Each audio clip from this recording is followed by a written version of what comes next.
اعوذ باللہ من الشیطان الرجیم، بسم اللہ الرحمن الرحیم۔ تمام معزز ناظرین کو میری طرف سے بادب السلام علیکم۔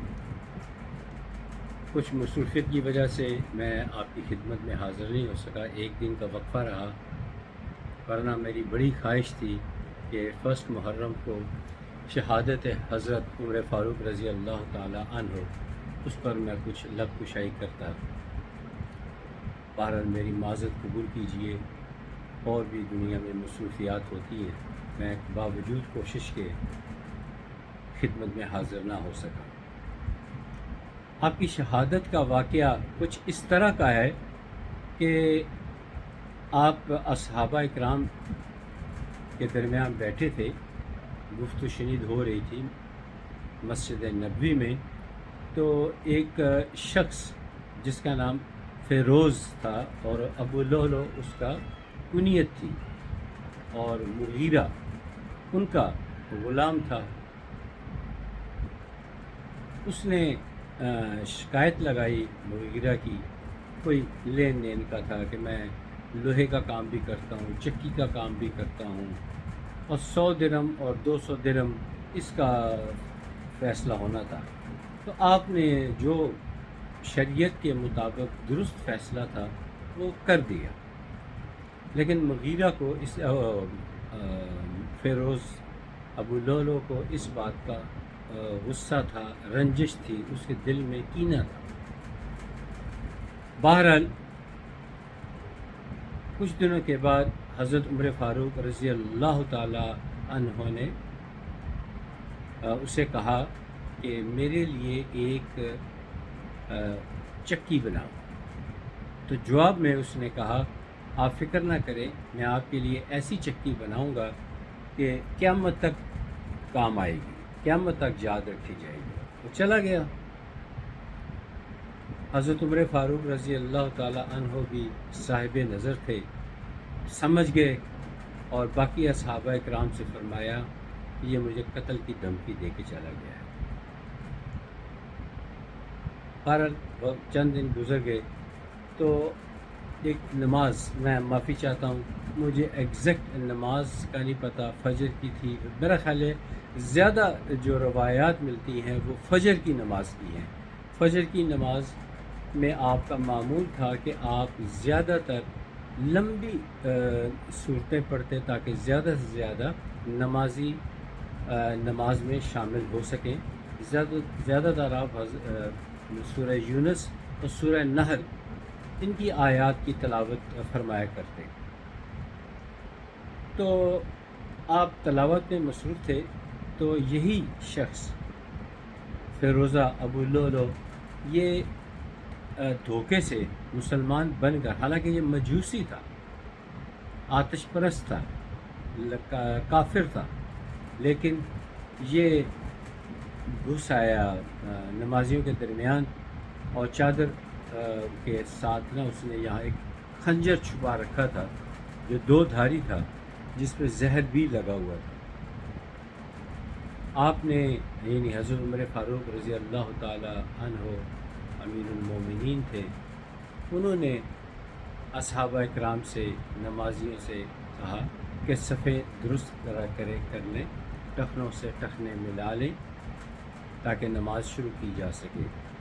جیسی نماز شروع ہوئی، آپ نے جو آیات ہے وہ پڑھنی شروع کی، تو اچانک ہی اس ملعون فیروز نے وہ خنجر نکالا اور آپ کے پیٹ پر وہ 3 بار کیے، ایک نہیں 3 لگاتار وار کیے، خوب گہرے، جس سے آپ کی تینوں زخموں کی وجہ سے آپ کی انتڑیاں مبارک باہر کی طرف آ گئی۔ آپ نہیں چاہتے تھے کہ نماز میں خلل ہو، لوگوں کی نماز رہ جائے، یا کسی کو کوئی اذیت ہو، کسی شش و پنج کا شکار ہو۔ آپ نے اپنے بیٹے کو اشارہ کیا، انہوں نے آ کے باقی نماز مکمل کی۔ لوگ پریشان ہوئے کہ آواز کیسے بدل گئی ہے، آواز کیسے بدل گئی ہے۔ اب جو ظالم فیروز تھا، اس کا تو یہی خیال تھا کہ سب مسلمان نماز میں مصروف ہیں، تو میرے لیے بھاگنے کا بڑا اچھا موقع ہے، میں بھاگ جاتا ہوں۔ وہ بھاگنے لگا تو اس نے لیکن کچھ نمازی ابھی آ رہے تھے، ان کو شک پڑ چکا تھا کیونکہ آواز بدل چکی تھی۔ پہلے حضرت عمر فاروق رضی اللہ تعالی عنہ نماز پڑھا رہے تھے، اب ان کا بیٹا نماز پڑھا رہا تھا، آواز کا فرق تھا، شک میں لوگ پہلے پڑھ چکے تھے، کچھ نمازی آ رہے تھے۔ انہوں نے اس کو بھاگتے ہوئے دیکھا اور خون آلود خنجر دیکھا تو اس کو روکنے کی کوشش کی۔ اب یہاں پہ دو روایات ہیں۔ خانہ کعبہ میں شیخ المکی الحجازی وہ تشریف فرما ہوتے ہیں، انہوں نے جو بیان فرمایا اس میں 3 کا ذکر ہے کہ 3 نمازیوں کو اس نے شہید کر دیا۔ بعض روایات میں آتا ہے 13 کو شہید کیا اور متعدد کو زخمی کیا، اور ایک نمازی نے اپنی چادر اس پہ ڈال کے اس کو گرفت میں لے لیا۔ جب نماز ختم ہوئی تو آپ نے لوگوں سے پوچھا کہ مجھ پر حملہ کس نے کیا، مجھے زخمی کس نے کیا۔ جب لوگوں نے بتایا کہ آپ کو فلاں فیروز ہے، فیروز اس کا نام اس نے کیا، تو آپ نے اس تکلیف کی حالت میں ہاتھ اٹھائے اور کہا، فرمایا یا اللہ تیرا شکر ہے میں سرخرو ہو گیا، میں کسی مسلمان کے ہاتھوں نہیں زخمی ہوا، میں کافر کے ہاتھوں شہید ہوا۔ مسلمانوں کے ہاتھوں ہونا تو ایک فساد کی نشانی ہے۔ بہرحال آپ کی حالت خراب ہوتی چلی گئی۔ صحابہ اکرام نے اور جو باقی نمازی تھے ان میں 2 چیزیں کھانے کی دی، ایک دودھ اور ایک کا نام مجھے نہیں آتا، بڑا مشکل سا نام ہے، تو دونوں بھی پیٹ کے ذریعے باہر نکل گئی، لہٰذا آپ کے بچنے کی امید تقریباً ختم ہو گئی اور آپ کو بھی یقین ہو گیا۔